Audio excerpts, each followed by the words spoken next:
Bonjour à tous.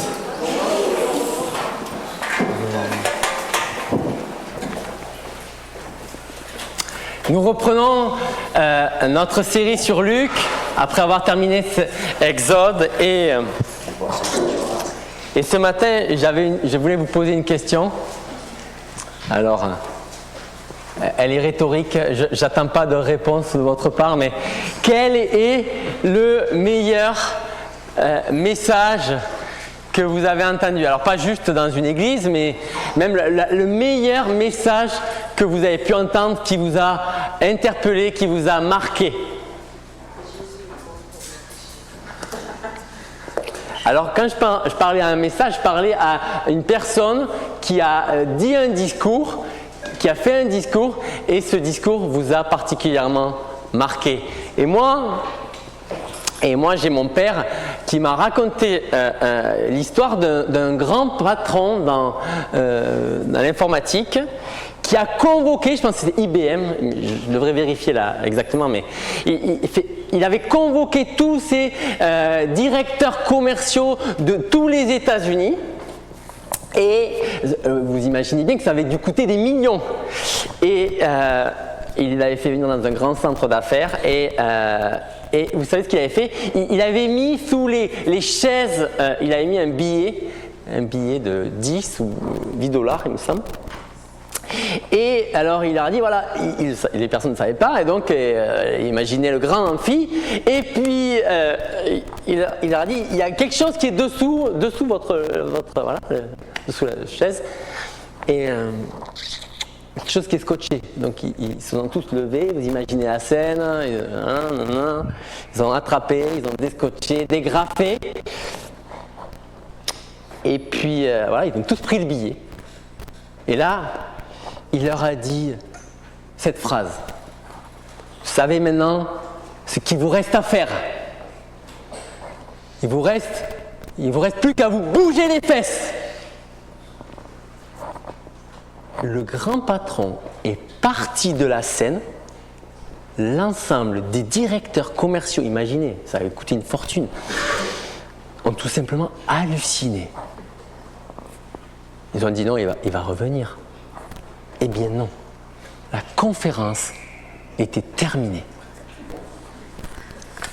Ils avaient bien compris le message, mais ils étaient tous scandalisés. Ils voulaient entendre un message, mais pas comme celui-là. Ils s'attendaient à autre chose. Eh bien, le premier message de Jésus a eu un retentissement similaire. Il était clair, précis, mais ce qu'il a dit n'a pas été apprécié. Je vous invite à lire avec moi. Le premier message que l'auteur Luc, notre journaliste d'investigation, nous relate. Luc, chapitre 4, les versets 14 à 30. Et si vous avez une Bible papier, à l'ancienne, là, voilà, comme ça, c'est à la page 663. Luc, chapitre 4, les versets 14 à 30. Jésus, revêtu de la puissance de l'Esprit, retourna en Galilée, et sa réputation gagna toute la région. Il enseignait dans les synagogues, et tous lui rendaient gloire. Jésus se rendit à Nazareth, où il avait été élevé. Et conformément à son habitude, il entra dans la synagogue le jour du sabbat. Il se leva pour faire la lecture. Et on lui remit le livre du prophète Ésaïe. Il le déroula et trouva l'endroit où il est écrit: l'Esprit du Seigneur est sur moi, parce qu'il m'a consacré par onction pour annoncer la bonne nouvelle aux pauvres. Il m'a envoyé pour guérir ceux qui ont le cœur brisé, pour proclamer aux prisonniers la délivrance et aux aveugles le recouvrement de la vue, pour envoyer libres les opprimés, pour proclamer une année de grâce du Seigneur. Ensuite, il roula le livre, le remit au serviteur et s'assit. Tous ceux qui se trouvaient dans la synagogue avaient les regards fixés sur lui. Alors, il commença à leur dire, aujourd'hui, cette parole de l'Écriture que vous venez d'entendre est accomplie.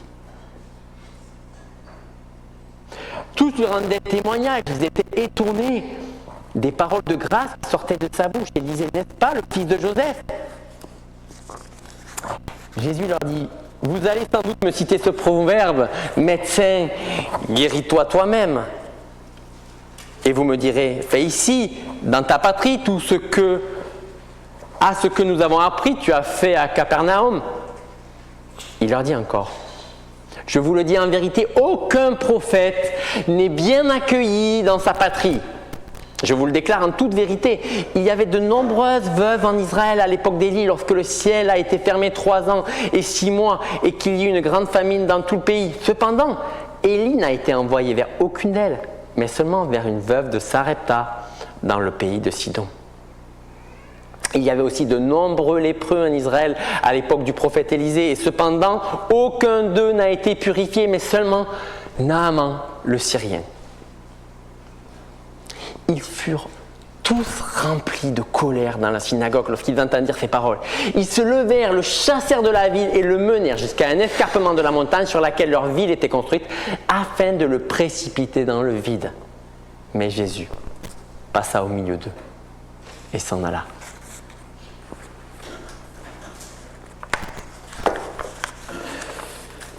Luc nous rapporte l'un des épisodes les plus étonnants de la vie de Jésus. Et ce que nous allons voir ce matin, la première partie, c'est qu'est-ce que ce message dit et qu'est-ce qu'il dit sur lui et sur ce qu'il est venu faire, mais aussi ce que ce message a suscité. On peut voir déjà un certain scepticisme.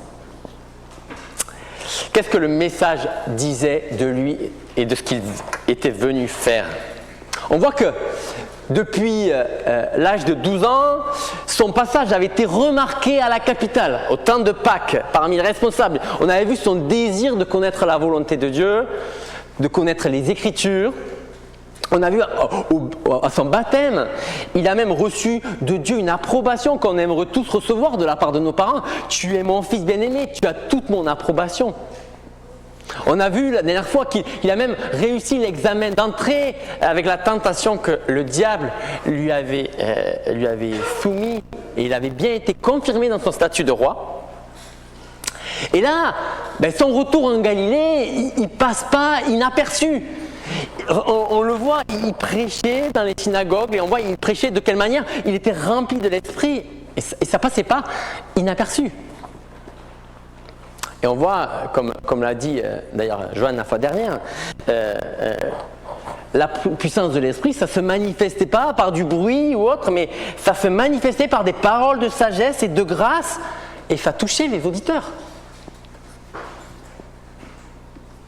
Et alors que sa prédication faisait sensation, il a continué à se rendre à la synagogue. Je me mets à sa place.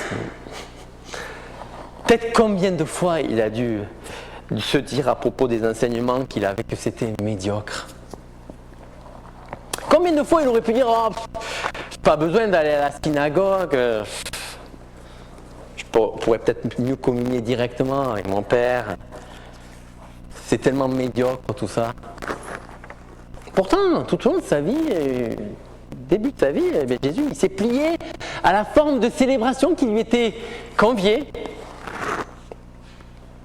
Même si elle n'était pas à proprement parler biblique, allez à la synagogue, cherchez-le dans la Bible et vous verrez que c'est pas marqué.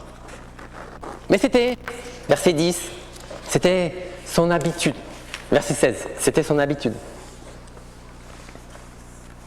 Voilà, nous aussi on est quelque part conviés chaque dimanche à une coutume, venir, écouter la parole, être encouragé. Voilà. Et là, Jésus, il revient au bled. Et vraiment, Nazareth, c'est vraiment le bled paumé. Même pas, vous trouverez la mention dans l'Ancien Testament, c'est même pas une ville, c'est un village au milieu de nulle part, de chez nulle part.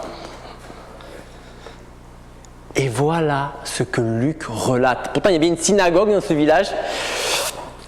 Et Luc nous donne tout plein de détails. Mais je me suis dit, mais pourquoi tous ces détails? Et parfois, j'entends mon père raconter une histoire, je dis, mais accélère, on aimerait avoir la fin. Et là, regarde, alors, on va revivre l'instant. Je vais vous donner les verbes que Luc dit. Il rentre, verset 16, dans la synagogue, un peu comme d'hab.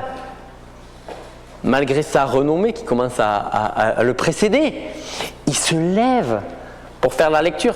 Tout jeune juif, adulte, pouvait être appelé par les responsables à lire. Puis on lui remet le rouleau. Et oui, à l'époque, il n'y avait pas les reliures. Donc, c'était plusieurs livres et c'était sous forme de rouleaux. On les déroulait, c'était des parchemins. On lui remet le rouleau du prophète Ésaïe. Et là, il déroule, verset 17. Verset 17, il trouve le passage. Et là, on n'est pas, vous savez, au mode au hasard, là, un peu comme ça, là. Non, il va au bon endroit. Et en plus, il faut s'imaginer que le texte hébreu, il n'y a pas les versets et les chapitres pour ce truc. Donc, ça veut dire, en plus, il n'y a pas c'est tout aligné, c'est pas du tout lisible. Et pourtant, il connaît parfaitement l'endroit qu'il veut lire. Il connaît parfaitement les Écritures. Il a travaillé par lui-même pour les connaître en tant qu'être humain. Ça devrait d'ailleurs nous faire réfléchir sur notre désir de connaître, de méditer pour être capable de comprendre, de connaître le plan que le Seigneur veut et pas suivre le dernier youtubeur. Et voilà ce qu'il fait, il cite et il lit Ésaïe 61, versets 1 et 2. Et comme si le temps était suspendu, Jésus roule le livre, le rendit au servant et s'assit. Pourquoi Luc nous donne tous ces détails? Toute l'assemblée, elle est bouche bée et elle attend un commentaire parce que c'était la coutume, on commentait après les Écritures pour une application pratique. Rien de nouveau sous le soleil qu'on essaye de faire dimanche après dimanche. Et là, comme avec le patron d'IBM, la parole de Jésus rompt le silence. Aujourd'hui, cette écriture que vous venez d'entendre est accomplie. Pour mesurer l'intensité dramatique, c'est comme si ce soir, Emmanuel Macron faisait une allocution télévisée et qu'il résume en une phrase ce qui va se passer. Aujourd'hui, mes amis, il ne va pas dire mes amis, aujourd'hui, mes compatriotes, et aujourd'hui, la France est en guerre. Toutes les personnes en âge de se battre sont mobilisées. Ça produirait une onde de choc monumentale dans la société française. Et bien avec ce qui vient de se passer dans la synagogue de Nazareth, avec ces 10 mots, aujourd'hui cette écriture que vous venez d'entendre est accomplie, c'est comme s'il y avait une bombe dans leur tête, une bombe théologique. Car, en citant ce texte, il y avait toute une attente. Le Messie, le prophète, qui vient proclamer au peuple la libération tant attendue est arrivée. Et c'est exactement ce que dit le prophète Ésaïe. Et regardez ce que dit la citation. Et il faut comprendre ce que l'auditeur est en train d'entendre. Regardez ce qu'il dit. Il dit « L'Esprit du Seigneur est sur moi parce qu'il m'a consacré par l'onction pour annoncer la bonne nouvelle. » Ésaïe, il présente même plus ce personnage tant il l'a déjà évoqué dans tout son livre. Et là, son importance, elle est hors du commun. L'Esprit Saint repose sur lui. Et si on connaît Ésaïe parfaitement, on sait que ça fait référence à deux personnages dans le livre d'Ésaïe. Le serviteur souffrance, des chapitres 40 à 55, en qui l'Esprit repose. mais aussi le roi, le Messie choisi par Dieu, des chapitres 1 à 35, en qui repose l'Esprit, chapitre 11 du livre d'Ésaïe. Et là, on est dans la dernière partie du livre, et les deux figures, le serviteur souffrant et le roi choisi par Dieu, le Messie, le Owen, comme on dit, ça converge dans une seule personne. Et les Juifs attendaient ce Messie, ce roi qui devait venir.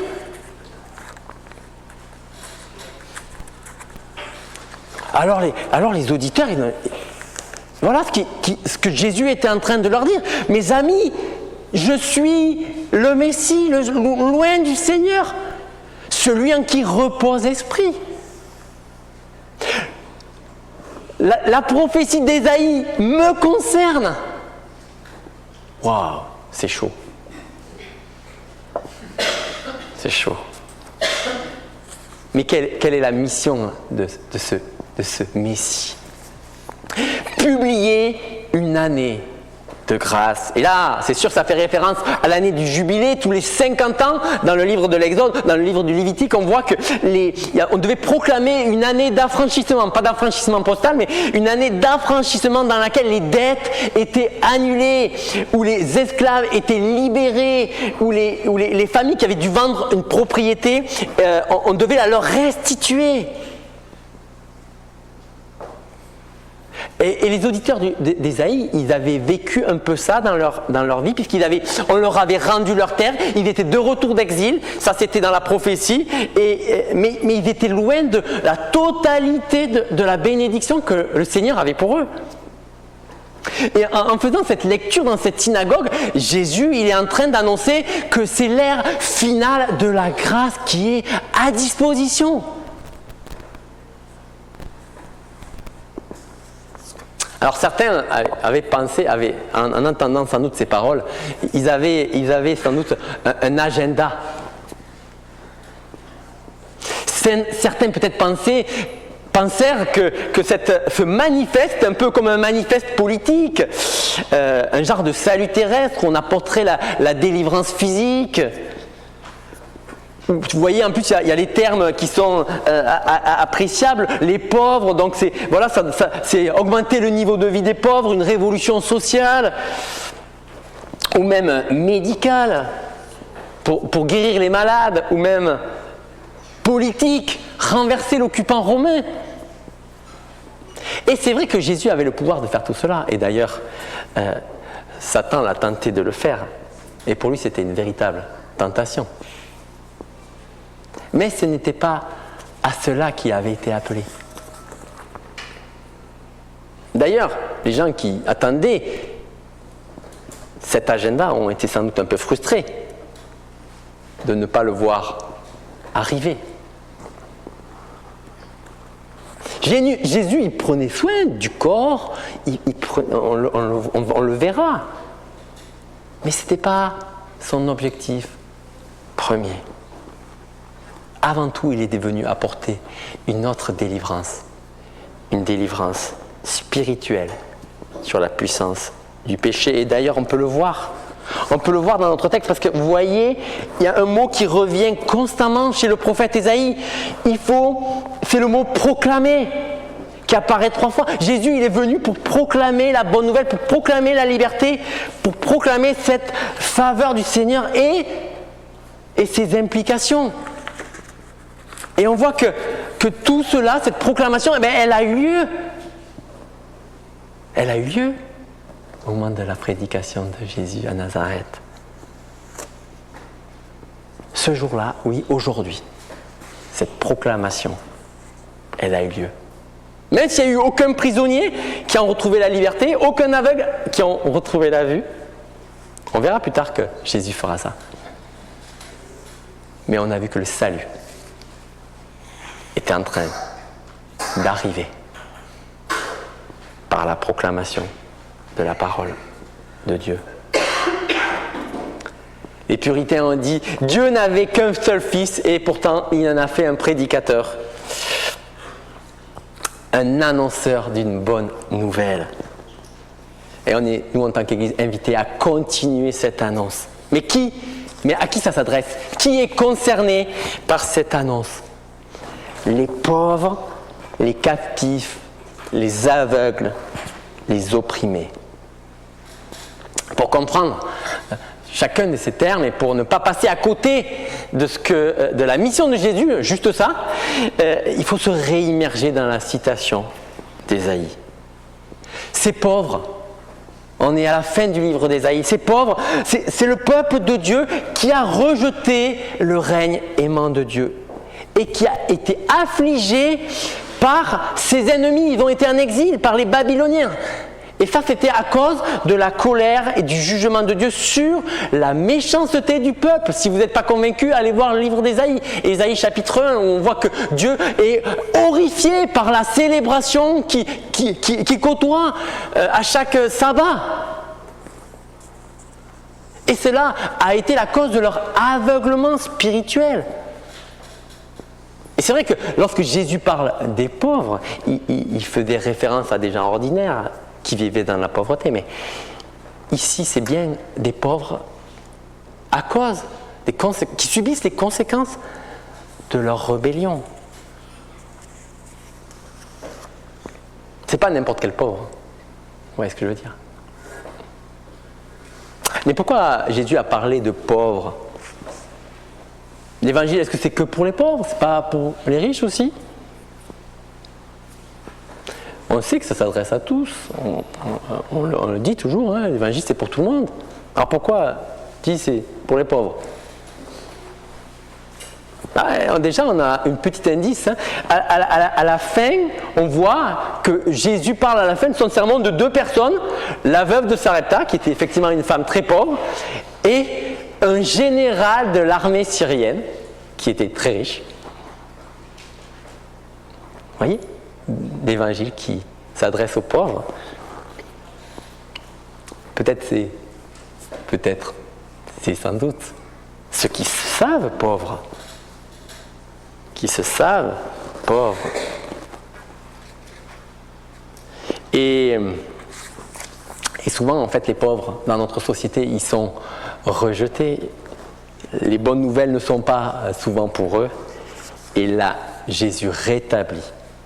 Il dit oui, cette bonne nouvelle, elle est aussi et surtout pour les pauvres. On voit que la bonne nouvelle est aussi pour les captifs, littéralement les prisonniers capturés en temps de guerre. Et on sait que dans le contexte du livre de Lévitique, d'Ésaïe, ça impliquait ceux qui s'étaient vendus comme esclaves afin de payer leurs dettes. Vous imaginez? La bonne nouvelle, elle est aussi pour les aveugles. Et là, on peut se demander si ça concerne la cécité physique ou spirituelle. Et encore, on a une réponse. Jésus a traité les deux. Mais on verra que Jésus rendra la vue aux aveugles. Mais il le fera comme un signe de l'ère à venir où chaque enfant de Dieu verra clairement. En fait, Jésus il a prêché aussi pour... Ce message s'adresse aux opprimés. Les opprimés, vous savez ce que c'est les opprimés, mes amis? Les opprimés, ce sont des gens qui ont l'esprit abattu par les durs labeurs de la vie. Et c'est souvent à cause d'une domination, du mal, des institutions, personnes qui ont subi des violences verbales, émotionnelles, physiques. L'oppression, mes amis, il y a un terme actuel qui reprend ça. C'est les personnes qui ont subi des abus. L'évangile est pour ceux qui ont aussi subi des abus. Vous voyez à qui cela concerne, à qui cela s'adresse cet évangile, c'est les pauvres, les captifs, les aveugles, les opprimés, mes amis. Il y a quelque chose de scandaleux avec l'évangile. C'est pourquoi toutes ces personnes, pourquoi pas d'autres, pourquoi Dieu a sélectionné ces personnes? Parce que ce sont eux qui ressentent le plus leurs besoins et qui répondent souvent le plus facilement. Ils caractérisent ces personnes qui ont des besoins, qui en sont conscients. Et ils sont souvent plus réceptifs. D'ailleurs, si on est honnête, nous sommes tous pauvres. Si seulement nous arrivions à voir notre état spirituel, la dette écrasante de notre péché vis-à-vis de Dieu. Mais ce sont les captifs qui ont besoin d'une libération. Tant que nous n'avons pas pris conscience de la nécessité d'être libérés de toutes sortes de convoitises auxquelles nous nous livrons, de plaisirs qui nous avilissent, de convoitises, d'ambitions égoïstes et de choses qui nous font perdre du temps. Tant que nous n'avons pas pris conscience de la nécessité d'en être libérés, l'Évangile ne peut pas nous atteindre. Ce sont les aveugles qui ont besoin de voir. Tant qu'on n'a pas pris conscience de notre aveuglement spirituel, tant qu'on n'a pas pris conscience du besoin d'un médecin, comment allons pouvoir être guéris? Comment allons pouvoir aller prendre le bon remède? Tant que nous ne voyons pas clair sur notre état devant Dieu, comment pouvons-nous être libérés? Comment pouvons-nous y voir? Ce sont les victimes d'abus qui peuvent recevoir l'Évangile parce qu'ils ont vraiment besoin d'être libérés. On voit que l'Évangile répond au problème fondamental d'un cœur humain malade.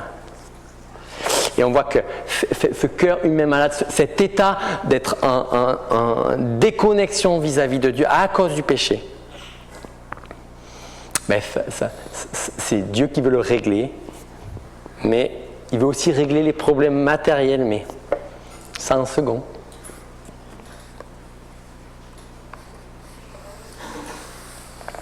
Après cet exposé biblique, verset 22, on voit que tous les gens ont réagi favorablement. Ils trouvaient que c'était beau ce qui sortait de sa bouche. Et ils ont un peu ressenti ce qu'on ressent quand, vous savez, il y a un enfant du pays qui se révèle, vous savez, il devient un athlète, vedette ou un virtuose musical. On est tous contents de l'avoir là, qu'il est par là, quoi. Il vient de là, quoi. Ils étaient émerveillés, ils étaient contents. C'était un enfant du pays, il avait été élevé là. Il y en a même qui ont dû dire « Ah, mais moi, c'est un de mes amis. »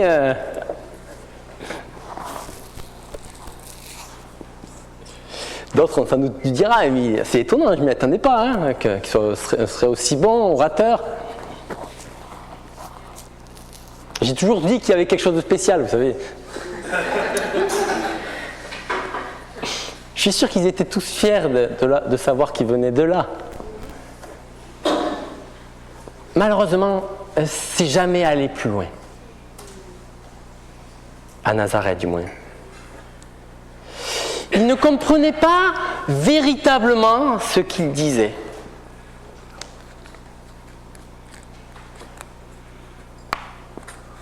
Alors Jésus, il a fait un commentaire bizarre.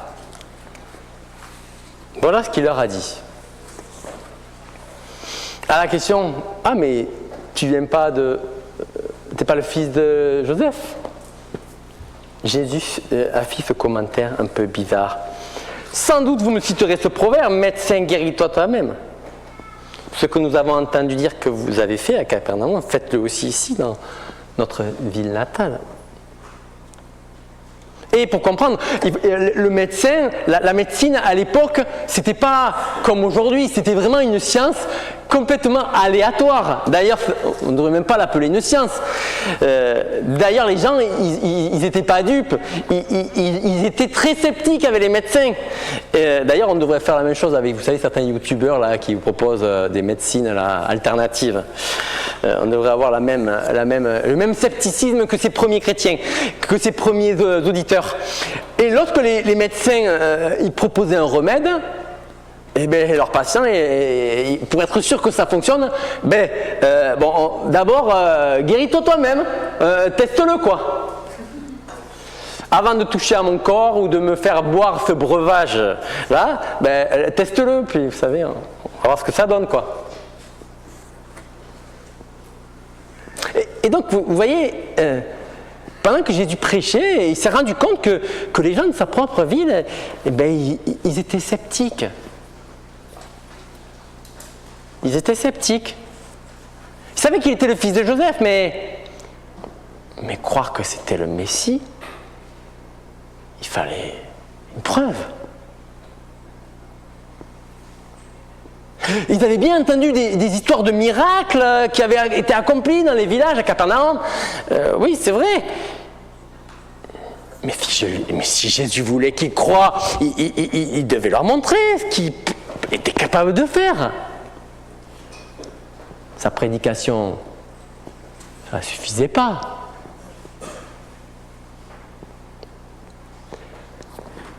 Les habitants de Nazareth n'avaient rien à envier aux sceptiques d'aujourd'hui.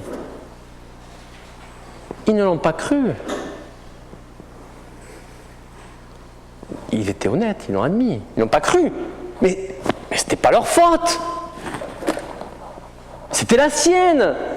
Il n'avait pas fourni assez de preuves, pas assez de preuves. Jésus n'avait pas fourni assez de preuves. Il ne fallait pas leur reprocher de ne pas croire, ils étaient prêts à croire. Il suffisait qu'ils donnent les preuves suffisantes, qu'ils fassent les miracles qu'il avait fait ailleurs. Il fallait le voir pour le croire. Et eux, ils voulaient un miracle un peu sur commande. Et c'est vrai que beaucoup de gens aujourd'hui ont la même attitude. Peut-être ils ont entendu que Jésus est le Christ, le Fils de Dieu, le Sauveur du mort, mort sur la croix, mort pour les péchés, ressuscité. Ils sont presque prêts à croire, mais ils veulent une sorte de preuve. Si seulement Dieu pouvait résoudre mes problèmes financiers, mon problème de relation, ou enlever telle maladie. Si seulement il leur parlait direct. Hein. D'ailleurs, il l'a fait pour Paul, alors pourquoi il ne pourrait pas le faire pour lui? Pour eux. Ils croiraient en lui. Le problème, mes amis, le problème, c'est que Jésus ne cède jamais à nos exigences. Et il ne l'a pas fait à Nazareth.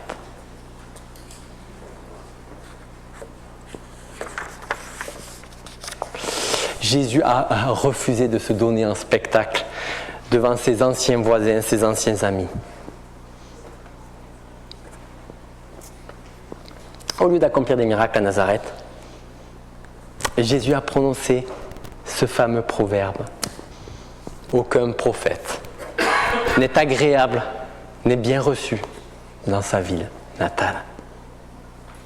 Et ça, c'est un principe bien établi dans les relations humaines. La familiarité engendre le mépris.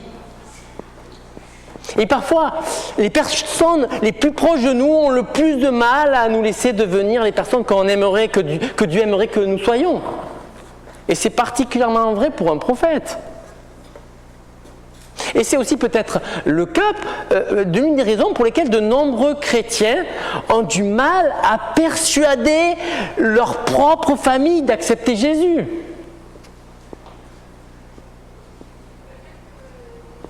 On l'a vu avec Michel, l'ancien pasteur, et son papa. Il parle d'une manière prophétique de leur péché en avertissant, tout ça. Bon, peut-être pas toujours aussi directement, ils l'ont dit une fois, mais et ça produit souvent le rejet.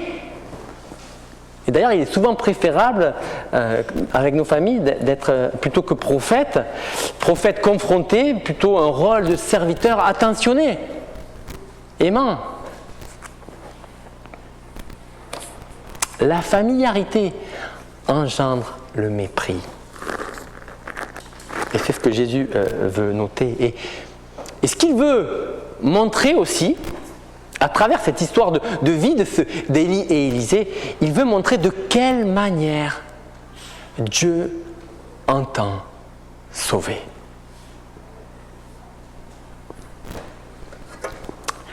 Comme Jésus, Élie et Élisée se sont retrouvés sans honneur dans leur pays d'origine.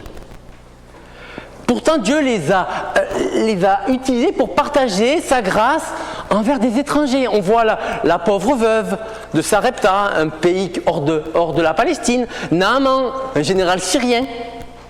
Et pourquoi Jésus a utilisé ces exemples? Sans doute parce que cette veuve, elle vivait à l'étranger. Et elle confirmait cette idée qu'un prophète n'est pas bien accueilli chez lui.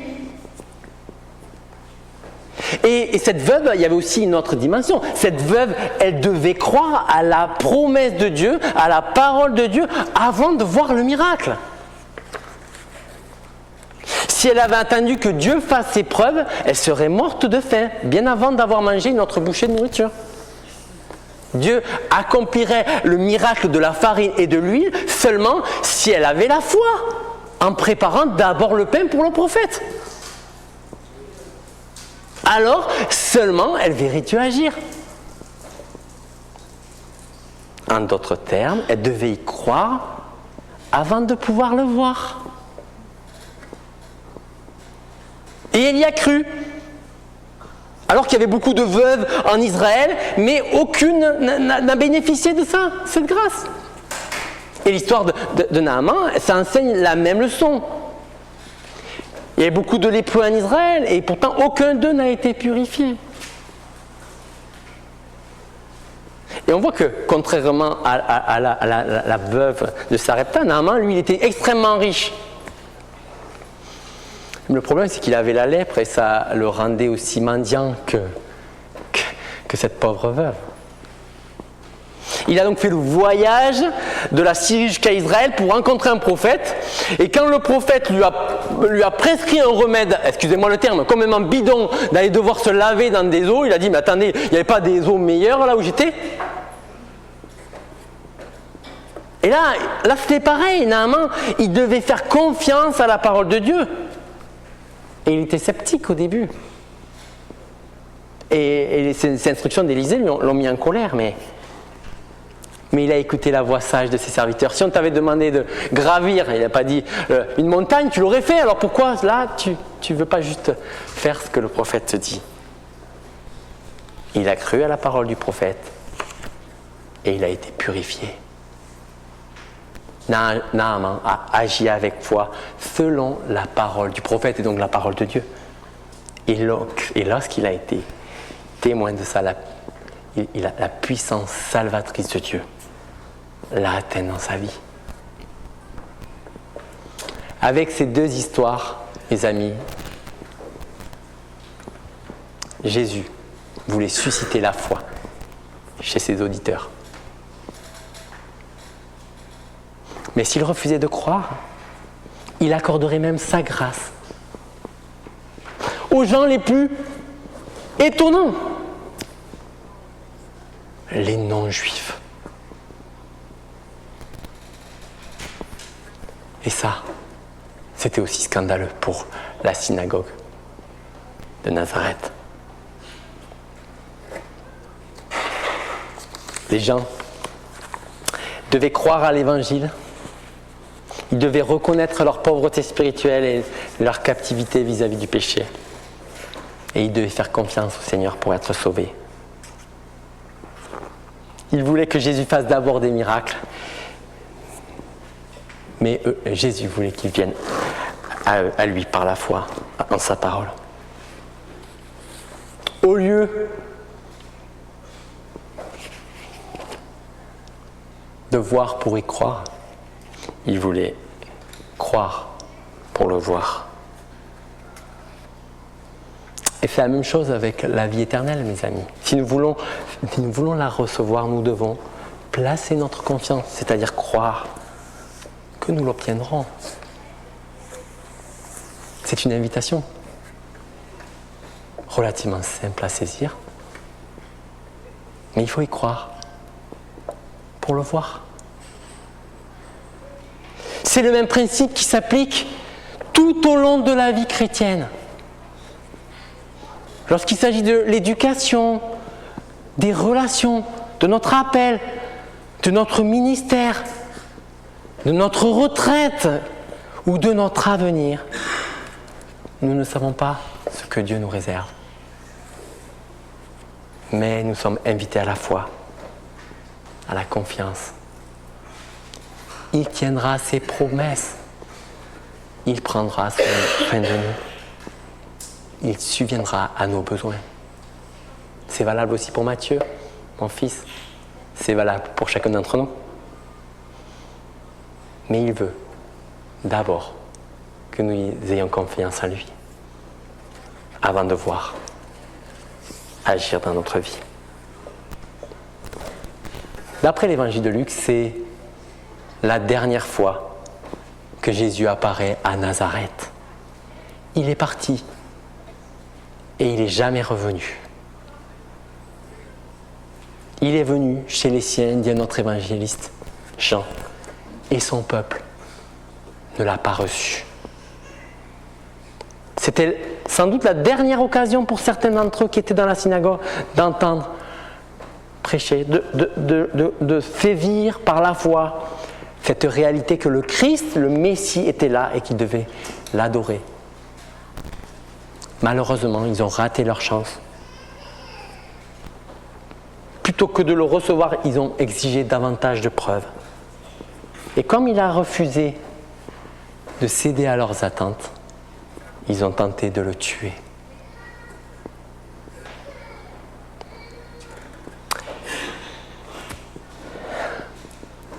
Luc nous dit tout cela pour nous confronter aux affirmations du Christ et à la question qui nous revient, qui est Jésus et que me veut-il ? En voyant comment les gens ont réagi, nous commençons à réaliser que nous devons apporter aussi notre propre réponse, chacun. Bien sûr, nous ne souhaitons pas le tuer. Mais si Jésus est celui qu'il prétend être,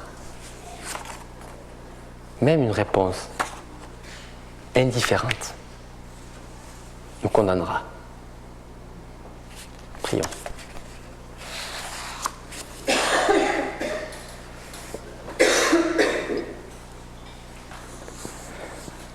Merci Seigneur Jésus d'avoir annoncé, certes de manière scandaleuse, mais bien réelle, que tu étais ce roi tant attendu, choisi, ce roi choisi par Dieu, ce feu oint, ce Messie, ce serviteur souffrant. Merci d'avoir annoncé que tu étais bien celui-ci, de l'avoir dit par toi-même et d'avoir donné la capacité à ton peuple de le recevoir par la foi. Je te prie Seigneur, s'il te plaît, qu'aucun ne puisse dire qu'il n'a pas assez de preuves, mais au contraire, qu'ils puissent placer leur confiance en celui qui est bon, comme on a pu le chanter tout à l'heure, qui est aimant, et qui désire prendre soin de nous, mais qui veut préalablement que nous puissions placer notre confiance en lui. Je te prie Seigneur que ce message touche chacun, réconforte aussi chacun dans sa vie. Au nom de Christ. Amen.